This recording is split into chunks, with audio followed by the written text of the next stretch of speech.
Bismillahirrahmanirrahim. My dear students, we are discussing fundamentals of chemistry. So our today's topic in these fundamentals of chemistry is valency.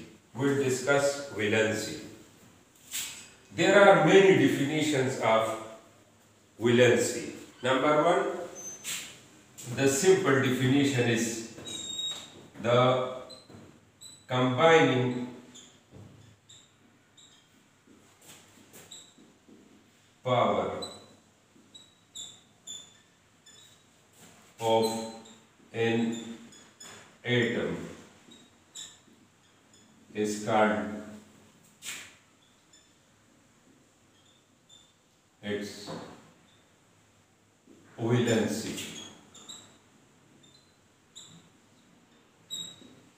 ये एक definition है। एक definition ये भी है, the number of unpaired electrons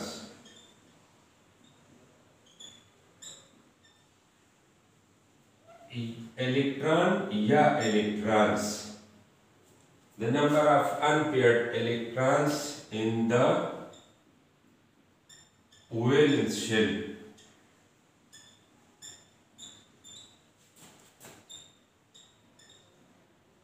या इसको हम आउटर मोस्ट शेल कहते हैं। Outer most shell of an atom is called its valency.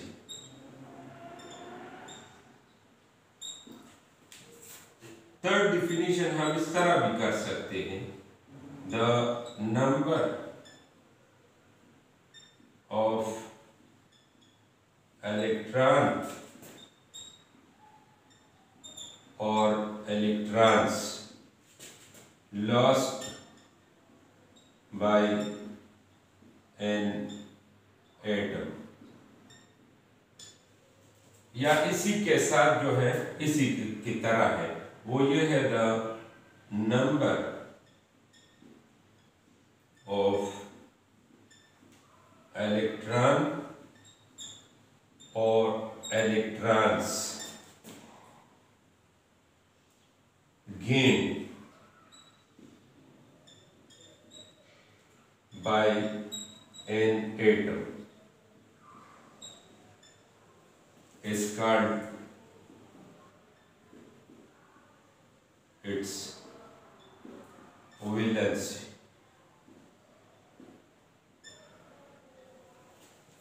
या इस तरह भी हम इसकी डिफिनीशन कर सकते हैं, द नंबर ऑफ हाइड्रोजन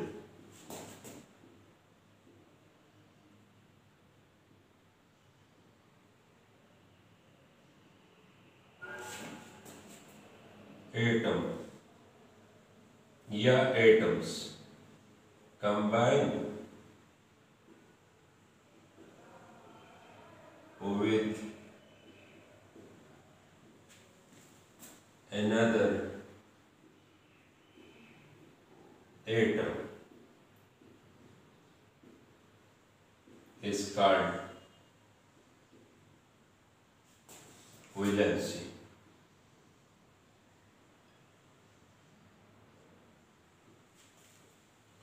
अगर केमिस्ट्री में हमें वैलेंसी की समझ आ जाए कि वैलेंसी क्या है, तो फिर हमें कोई भी जो कंपाउंड, अगर कोई हमें नेम दे दे या फिर कंपाउंड और हमें ये कह दे कि आप उसका फार्मूला लिख दे, तो मैं कभी गलत फार्मूला नहीं लिखूंगा, मैं एग्जैक्ट फार्मूला लिखूंगा, क्योंकि मुझे ये पता होगा कि इस कंपाउंड में कौन कौन से एलिमेंट्स हैं और फिर हर एलिमेंट की वैलेंसी क्या, उसकी कंबाइनिंग पावर क्या है। अगर मैं इस तरह कोई एक डिफिनीशन में इसमें से ले लूं, मसलन मैं ये वाला पहले ले लेता हूं, the number of hydrogen atoms combined with another atom is called valency, यानी ये ऑक्सीजन है, इसके साथ दो हाइड्रोजन कंबाइन होते।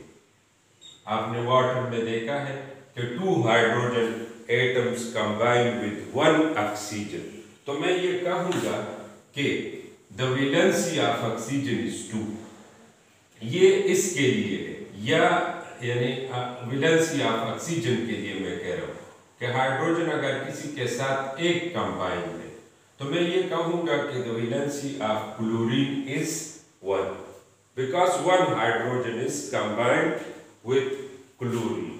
या अगर मैं इस तरह लिख लूं कि ये नाइट्रोजन है और ये फार्मूला है NH3 है, तो मैं ये कहूंगा कि 3 हाइड्रोजनों की वजह से the valency of nitrogen is 3 because we have 3 oxygen.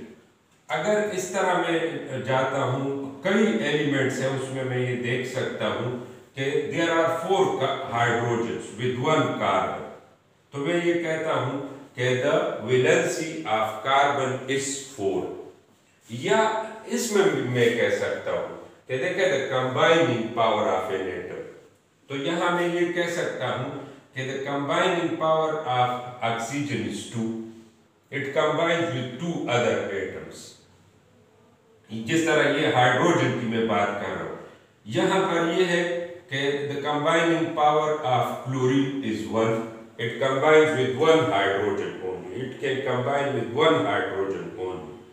यहाँ नाइट्रोजन के लिए मैं कहूँगा कि the combining power of nitrogen is 3, it can form, यहाँ पर अभी हम और डिफिनीशन भी लिख रहे हैं इसके कि ये कितने बॉन्ड्स बना सकते हैं।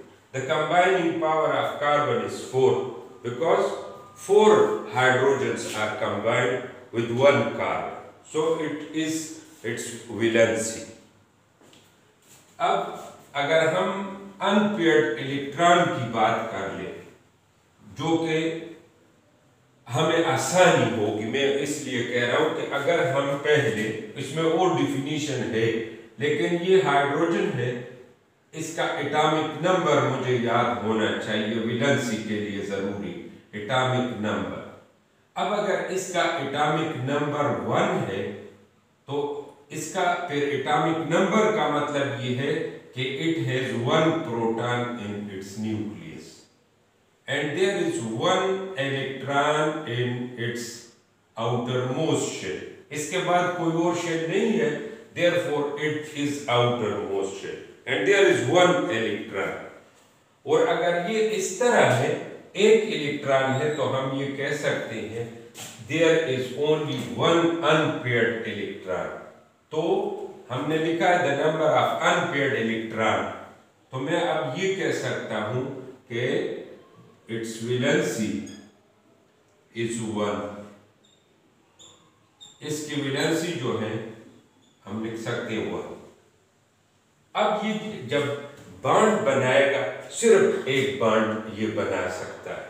या अभी जो ऑक्सीजन मैंने लिखा था, इट्स एटॉमिक नंबर इज 8, इसके एटॉमिक नंबर फिर 8 का मतलब है इट हैज 8 प्रोटॉन्स, फिर इलेक्ट्रॉन भी इसमें 8 होंगे, इसके फर्स्ट शेल में 2 इलेक्ट्रॉन्स है और इसके सेकंड शेल में 6 इलेक्ट्रॉन्स होंगे। वो 6 इलेक्ट्रॉन हम इस तरह लिखेंगे कि ये नाउ वी हैव 6 इलेक्ट्रॉन, ये 2 जो है they are unpaired electrons. So the valency of oxygen is 2 because it has 2 unpaired electron. और वो वजह देखें, जो अभी हमने वाटर का फार्मूला लिखा था, तो वो इसलिए हमने H2O लिखा था कि इसमें ये पेयर बनाएंगे, ये अपने साथ जो है ना एक हाइड्रोजन यहाँ इसके साथ कंबाइन होगा, वो उसके साथ जो एक इलेक्ट्रॉन था वो यहाँ आएगा। अभी एक अनपेयर्ड इलेक्ट्रॉन मौजूद है तो दूसरा हाइड्रोजन यहाँ पर आएगा और वो इसके साथ मिलके हमें फिर H2O देंगे। ये 2 हाइड्रोजन है और ये एक ऑक्सीजन। तो हम कभी फार्मूला पर गलत नहीं लिखेंगे। अगर हमें वैलेंसी का पता हो कि इसकी वैलेंसी क्या है, so this is the importance of valency.